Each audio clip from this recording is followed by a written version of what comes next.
Hello guys, Namaste and welcome back to my channel. So level 2 వాళ్ళు Tuesday లో body మజిల్స్ని train చేస్తారు.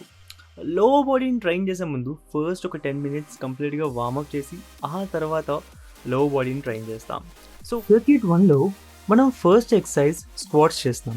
Squats చేసినప్పుడు మన లెగ్స్ అనేది షోల్డర్ లెంత్ కన్నా కొద్దిగా వైడ్గా ఉండాలి. స్క్వాట్ స్టార్ట్ చేసినప్పుడు మనం నీస్తో డ్రైవ్ చేయకుండా మన హిప్స్ని బ్యాక్ చేసేలాగా స్క్వాట్స్ చేయాలి. అంటే నీ డామినెంట్ స్క్వాట్ కాకుండా హిప్ డామినెంట్ స్క్వాట్స్ చేయాలి. అండ్ స్క్వాట్స్ చేసినప్పుడు మనం కిందకి వెళ్తాం కదా, అప్పుడు బ్రీత్ హోల్డ్ చేసి ఉండాలి. అంటే ఇన్హేల్ చేసి స్క్వాట్ చేసి ఆ తర్వాత ఎక్సేల్ చేయాలి. సో ఇలా స్క్వాట్స్ ఒక 15 రెప్స్ చేసిన తర్వాత ఒక 60 సెకండ్స్ రెస్ట్ తీసుకొని మళ్ళీ మనం ఇంకో 15 రెప్స్ స్క్వాట్స్ చేస్తాం. సో ఇలా ఒక 3 సెట్స్ ఆఫ్ స్క్వాట్స్ చేసిన తర్వాత సెకండ్ ఎక్సర్సైజ్కి మూవ్ ఆన్ అవుతాం. సెకండ్ ఎక్సర్సైజ్లో మనం ఇప్పుడు సుమో స్క్వాట్స్ చేస్తాం. సుమో స్క్వాట్స్ చేసినప్పుడు మన ఫీట్ అనేది షోల్డర్ లెంత్ కన్నా కొద్దిగా వైడ్గా ఉంటుంది. అంటే ఇందాక స్క్వాట్స్ చేస్తాం కదా, ఆ లెంత్ కన్నా ఇంకొద్దిగా వైడ్గా ఉంటుంది. దీంట్లో కూడా మన స్క్వాట్స్ చేసినప్పుడు మన నీస్ ఫ్రంట్కి వెళ్ళకూడదు, ఓన్లీ మన గ్లూట్స్ బ్యాక్కి వెళ్ళాలి. సో సుమో స్క్వాట్స్ చేసినప్పుడు కూడా కిందకి వెళ్తున్నప్పుడు ఇన్హేల్ చేయాలి అండ్ పైకి వస్తున్నప్పుడు ఎక్సేల్ చేయాలి. సో ఇలా ఒక 15 రెప్స్ చేసిన తర్వాత ఒక 60 సెకండ్స్ రెస్ట్ తీసుకొని ఇంకో 2 సెట్స్ ఆఫ్ సుమో స్క్వాట్స్ చేస్తాం. సో ఇలా 3 సెట్స్ కంప్లీట్ అయిన తర్వాత ఒక 60 సెకండ్స్ రెస్ట్ తీసుకొని మనం థర్డ్ ఎక్సర్సైజ్కి మూవ్ అవుతాం. థర్డ్ ఎక్సర్సైజ్లో మనం లంజెస్ చేస్తాం. లంజెస్ చేసినప్పుడు ఫస్ట్ మనం షోల్డర్ లెంత్లో నించొని ఉండాలి. అక్కడి నుండి ఒక లెగ్ కంప్లీట్ బ్యాక్కి స్ట్రెచ్ చేయాలి. బట్ స్ట్రెచ్ చేసినప్పుడు మన బాడీ ఫ్రంట్కి మూవ్ అవ్వకుండా బాడీ అనేది స్ట్రైట్గా ఉండాలి.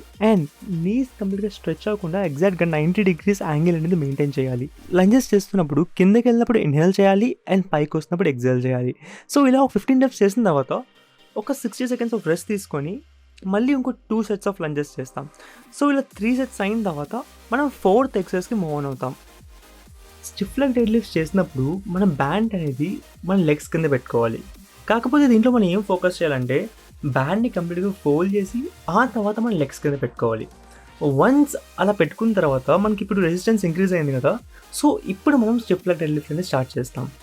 స్టిఫ్ లెగ్ డెడ్ లిఫ్ట్స్ చేసినప్పుడు మనకి బ్యాండ్ కిందకి పుల్ చేస్తుంది కదా, సో మనం కిందకి బెండ్ అవుతాం. కాకపోతే మనం నీస్ బెండ్ చేయకుండా మనం కిందకి మూవ్ అవుతాం. సో ఇలా బెండ్ అవ్వడం వల్ల మనకి మన హ్యామ్స్ట్రింగ్ అనేది ఎక్కువ స్ట్రెచ్ వస్తుంది అండ్ హ్యామ్స్ట్రింగ్ మజిల్స్ ఎక్కువ యాక్టివేట్ అవుతాయి. మనం బ్రెత్ హోల్డ్ చేసి కిందకి వెళ్ళి ఆ తర్వాత పైకి వస్తున్నప్పుడు ఎక్సేల్ చేయాలి. సో బెండ్ అవ్వమన్నాను కదా అని చెప్పేసి చాలామంది బ్యాక్ రౌండ్ చేస్తూ బెండ్ అయిపోతారు. బట్ బ్యాక్ రౌండ్ చేస్తూ బెండ్ అవ్వకుండా బ్యాక్ స్ట్రైట్గా మెయింటైన్ చేస్తూ కింద బెండ్ అవ్వడానికి ట్రై చేయండి. అండ్ వన్ మోర్ థింగ్, మనం బ్యాండ్ పైకి పుల్ చేసినప్పుడు మనం గ్లూట్స్ కాంట్రాక్ట్ చేయాలి. ఇలా stiff leg dead lift 15 reps చేస్తాం. 15 రెప్స్ అయిపోయిన తర్వాత ఒక 60 సెకండ్స్ రెస్ట్ తీసుకొని మనం ఇంకో 2 sets of stiff leg dead lifts చేస్తాం. సో ఇలా 3 సెట్స్ అయిన తర్వాత ఒక 60 to 90 సెకండ్స్ రెస్ట్ తీసుకొని మనం ఫిఫ్త్ ఎక్సర్సైజ్కి మూవ్ ఆన్ అవుతాం.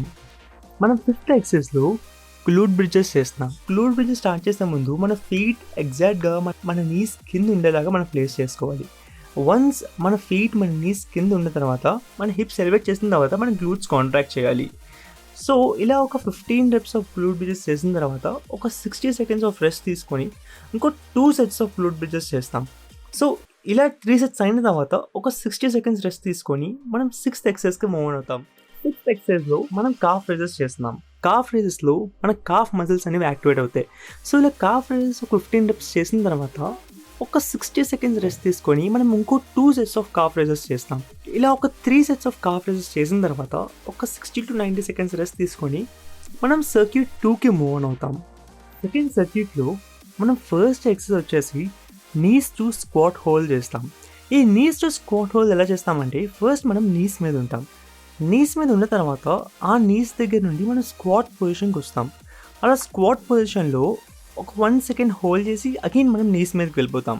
ఇలా knees to squat, squat to knees ఒక 30 సెకండ్స్ చేసిన తర్వాత ఒక 30 సెకండ్స్ రెస్ట్ తీసుకొని మనం 30 సెకండ్స్ ఆఫ్ షోల్డర్ ట్యాప్స్ చేస్తాం. సెకండ్ ఎక్సర్సైజ్లో మనం షోల్డర్ ట్యాప్స్ చేస్తున్నాం. సో షోల్డర్ ట్యాప్స్తోని మన కోర్ మజిల్స్ అనేవి ఎంగేజ్ అవుతాయి. సో ఇలా ఒక 30 సెకండ్స్ ఆఫ్ షోల్డర్ ట్యాప్స్ చేసిన తర్వాత ఒక 30 సెకండ్స్ రెస్ట్ తీసుకొని మనం అగైన్ నీస్ టు స్క్వాట్స్ చేస్తాం. ఇలా నీస్ టు స్క్వాట్స్ 30 సెకండ్స్ అయిన తర్వాత మనం 30 సెకండ్స్ రెస్ట్ తీసుకొని మనం 30 సెకండ్స్ ఆఫ్ షోల్డర్ ట్యాప్స్ చేస్తాం. సో ఇలా 2 టైమ్స్ చేసిన తర్వాత ఒక 60 సెకండ్స్ రెస్ట్ తీసుకొని మనం ఈ 4 ఎక్సర్సైజ్ని మళ్ళీ ఇంకోసారి చేస్తాం. అలా చేసి ఒక 60 to 90 సెకండ్స్ రెస్ట్ తీసుకొని మనం సర్క్యూట్ 3కి మూవ్ ఆన్ అవుతాం. సర్క్యూట్ 3లో మన ఫస్ట్ ఎక్సర్సైజ్ వచ్చేసి స్క్వాట్స్ ఇన్ అండ్ అవుట్. అంటే ఫస్ట్ మనం నార్మల్ స్క్వాట్స్తో స్టార్ట్ చేస్తాం.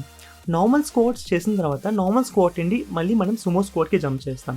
సుమో స్క్వాట్ చేస్తాం, సుమో స్క్వాట్స్ నుంచి నార్మల్ స్క్వాట్కి జంప్ చేస్తాం. ఇలా స్క్వాట్స్ ఇన్ అండ్ అవుట్ ఒక 30 సెకండ్స్ చేసిన తర్వాత 30 సెకండ్స్ రెస్ట్ తీసుకొని మనం 30 సెకండ్స్ ఆఫ్ ఎక్స్పాన్ క్రంచెస్ చేస్తాం. అంటే ఇక్కడ మన ఎక్స్పాన్ క్రంచెస్లోని both upper abs and lower abs రెండు కూడా మనం టార్గెట్ చేస్తున్నాం. సో ఎక్స్పాన్ క్రంచ్ ఒక 30 సెకండ్స్ చేసిన తర్వాత 30 సెకండ్స్ ఆఫ్ రెస్ట్ తీసుకొని మనం again squats in and out చేస్తాం. స్క్వాట్స్ ఇన్ అండ్ అవుట్ చేసి 30 సెకండ్స్ రెస్ట్ తీసుకొని మనం 30 సెకండ్స్ ఆఫ్ మళ్ళీ ఎక్స్పాన్ క్రంచ్ చేస్తాం. సో ఇలాగా ఈ 2 ఎక్సర్సైజెస్ 2 టైమ్స్ అయిన తర్వాత ఒక 60 సెకండ్స్ రెస్ట్ తీసుకొని అగైన్ మనం 4 ఎక్సర్సైజెస్ని కంటిన్యూస్గా చేస్తాం. సో ఇలాగా 2 సెట్స్ అయిన తర్వాత ఒక 60 సెకండ్స్ రెస్ట్ తీసుకొని మనం పోస్ట్ వర్కౌట్ స్ట్రెచింగ్ చేస్తాం. పోస్ట్ వర్కౌట్ స్ట్రెచింగ్ చాలా ఇంపార్టెంట్. మనం వర్కౌట్ స్టార్ట్ చేసే ముందు వార్మప్ ఎలా అయితే చేసామో వర్కౌట్ ఎండ్ చేసినప్పుడు పోస్ట్ వర్కౌట్ స్ట్రెచింగ్ అలానే చేయాలి. ఈ పోస్ట్ వర్కౌట్ స్ట్రెచింగ్ గురించి ఆల్రెడీ నేను వీడియో చేశాను. సో ఆ వీడియో చూసి మీరు పోస్ట్ వర్కౌట్ స్ట్రెచింగ్ చేసి ఆ తర్వాత మాత్రమే మీరు రెస్ట్ తీసుకోండి. That's it guys. ఈ వీడియో మీకు నచ్చినట్టయితే లైక్ చేయండి. And if you think this information is useful then please do share this video. Don't forget to subscribe and thank you for watching. Stay tuned for more informative videos.